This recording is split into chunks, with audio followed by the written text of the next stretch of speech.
السلام عليكم ورحمة الله وبركاته. كل عام وأنتم بخير بمناسبة شهر رمضان الكريم. النهاردة بنتكلم على آخر كلام اليوم في رمضان. النهاردة بنتكلم عن الحلقة الأولى واللي هي بتعتبر أول يوم من أيام شهر رمضان الكريم. بنقول هنا إن إحنا بنقدم بعض الأدعية الدينية، والدعاء عبادة زي ما بيقولوا. دائما نتوسل إلى الله سبحانه وتعالى بالدعاء ليجيب لنا ما نتمنى ويعفو عن سيئاتنا. فلنبدأ معا الحلقة الأولى من آخر كلام اليوم في رمضان، والحلقة الأولى.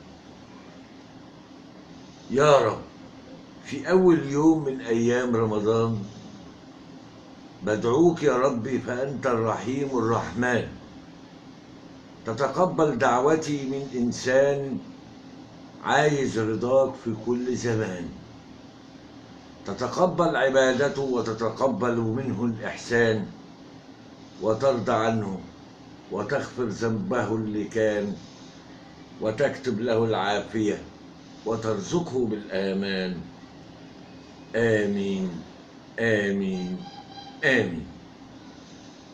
يا رب، في أول يوم من أيام رمضان بدعوك يا ربي فأنت الرحيم الرحمن، تتقبل دعوتي من إنسان عايز رضاك في كل زمان، تتقبل عبادته وتتقبل منه الإحسان، وترضى عنه وتغفر ذنبه اللي كان، وتكتب له العافية وترزقه بالآمان.